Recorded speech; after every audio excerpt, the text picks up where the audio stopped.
26ನೇ ತಾರೀಕು ರಾತ್ರಿ ಕೆಲವು ಮಾಧ್ಯಮಗಳ ಸಮ್ಮುಖದಲ್ಲೇ ಜೈಪುರದಿಂದ ಅಕ್ರಮವಾಗಿ ಮಾಂಸ ಬರ್ತಾ ಇದೆ, ಆ ಮಾಂಸ ಕುರಿಯದ್ದಲ್ಲ ಬೇರೆ ಇರಬಹುದು ಅನ್ನೋ ಗುಮಾನಿ ಇದೆ ಅಂತ ಹೇಳಿ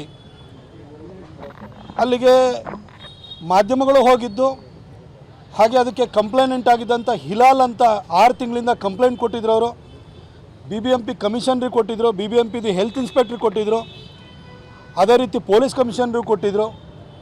ಎಲ್ಲ ಕಡೆ ಕಂಪ್ಲೇಂಟ್ ಕೊಟ್ಟು ಕೊನೆಗೆ DK ಶಿವಕುಮಾರ್ ಅವ್ರಿಗೂ ಕೊಟ್ಟಿದ್ದರು, ಹೆಲ್ತ್ ಮಿನಿಸ್ಟ್ರಿಗೂ ಕೂಡ ಕೊಟ್ಟಿದ್ದರು, ದಿನೇಶ್ ಗುಂಡೂರಾವ್ ಅವ್ರಿಗೆ ಕೊಟ್ಟಿದ್ದರು. ಏನೂ ಕೂಡ ಕ್ರಮ ಆಗಲಿಲ್ಲ ಅಂತೇಳಿ ಹೇಳಿ ಸ್ಥಳಕ್ಕೆ ಪುನೀತ್ ಕೆರೆಹಳ್ಳಿಯವರು ಹೋಗಿದ್ದರು. ಅಲ್ಲಿ ಮಾಂಸ ಅದು ಪ್ಯಾಕ್ನಲ್ಲಿ ಬಂದು ಬಿದ್ದಿರೋದನ್ನು ನೋಡಿ ಅಲ್ಲಿ ಹೊಯ್ಸಳದವರು ಇದ್ದರು, ಅವರಿಗೂ ಕೂಡ ಗಮನಕ್ಕೆ ತಂದಾಗ ಅವರು 112ಗೆ ಕಾಲ್ ಮಾಡಿ ಅಂತ ಹೇಳಿ ಅವರೇ ಸೂಚನೆ ಮಾಡಿದಾಗ ಫೋನ್ ಮಾಡಿ ಕೊನೆಗೆ ಹೆಲ್ತ್ ಇನ್ಸ್ಪೆಕ್ಟ್ರು ಕೂಡ ಬಂದಿದ್ದಾರೆ. ಬಂದಾದಮೇಲೆ ಸ್ಥಳಕ್ಕೆ ದಿಢೀರ್ ಅಂತೇಳಿ ಹೇಳಿ ಅಬ್ದುಲ್ ರಜಾಕ್ ಬಂದಿದ್ದಾರೆ. ಅಬ್ದುಲ್ ರಜಾಕ್ ಮಾಂಸವನ್ನು ಅವರೇ ತರ್ತಾಯಿದ್ದಾರೆ ಅನ್ನೋದಕ್ಕೆ ಅವ್ರ ಹತ್ರ ಏನೂ ಕೂಡ ಯಾವುದೇ ದಾಖಲಾತಿಗಳಿಲ್ಲ. ಆದರೆ ಬಂದು ಅಲ್ಲಿ ಒಂದು ದೊಂಬಿ ನೇಪ್ಸೋಕ್ಕೆ ಪ್ರಾರಂಭ ಮಾಡಿದ್ದಾರೆ. ಆಗ ಪುನೀತ್ ಕೆರೆಹಳ್ಳಿ ಅವರು ಕೂಡ ಪಟ್ಟಿ ಹಿಡಿದು ಅದನ್ನು ಓಪನ್ ಮಾಡಬೇಕು, ಅದು ಟೆಸ್ಟಿಂಗ್ ಆಗಬೇಕು, ಏನು ಕನ್ಸೈನ್ಮೆಂಟ್ ಮಾಂಸ ಬಂದಿದೆ ಪ್ಯಾಕ್ಗಳಲ್ಲಿ ಅದನ್ನು ಕೋಲ್ಡ್ ಸ್ಟೋರೇಜ್ ಗೌರ್ಮೆಂಟ್ ಕೋಲ್ಡ್ ಸ್ಟೋರೇಜಿಗೆ ಕಳಿಸ್ಬೇಕು ಅಂತ ಇವರು ಪಟ್ಟಿ ಹಿಡಿದಿದ್ದಾರೆ.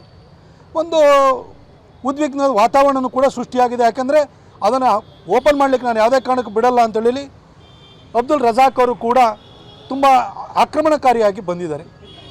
ಈ ಎಲ್ಲ ಘಟನೆ ಆದ ನಂತರ ಪೊಲೀಸರು ಬಂದು ಇಲ್ಲಿ ಒಂದು ಇನ್ಫಾರ್ಮೆಂಟ್ ಆಗಿ ಬಂದಿದ್ದಂತಹ ಪುನೀತ್ ಕೆರೆಹಳ್ಳಿ ಅವ್ರನ್ನ ತೆಗೆದುಕೊಂಡೋಗಿ ಅವರನ್ನು ಸ್ಟೇಷನಿಗೆ ಕರ್ಕೊಂಡು ಬಂದು ಅವ್ರ ಮೇಲೆ FIR ಮಾಡಿ ಅವ್ರನ್ನ ತಕ್ಷಣಕ್ಕೆ ಮ್ಯಾಜಿಸ್ಟ್ರೇಟ್ ಎದುರುಗಡೆನೂ ಕೂಡ ಪ್ರೊಡ್ಯೂಸ್ ಮಾಡ್ದಲೆ ಅವ್ರನ್ನ ಒಂದು ಕಾಟನ್ಪೇಟೆ ಪೊಲೀಸ್ ಸ್ಟೇಷನಲ್ಲಿ ಒಂದು ರೂಮಿಗೆ ಕರ್ಕೊಂಡೋಗಿ ಅವ್ರನ್ನ ಬಟ್ಟೆ ಬಿಚ್ಚಿ ಅವರನ್ನು ನಗ್ನವಾಗಿ ನಿಲ್ಲಿಸಿ ಅವರಿಗೆ ಹಿಂಸೆ ಕೊಡುವಂಥದ್ದನ್ನು ACP ಚಂದನ್ ಮಾಡಿದ್ದಾರೆ ಅಂತೇಳಿ ಸ್ಪಷ್ಟವಾಗಿ ಪುನೀತ್ ಆರೋಪನೂ ಕೂಡ ಮಾಡಿದರು. ಹಾಗೆ ಮಾಧ್ಯಮಗಳಲ್ಲೂ ಕೂಡ ಅದು ಪ್ರಕಟನೂ ಕೂಡ ಆಗಿದೆ.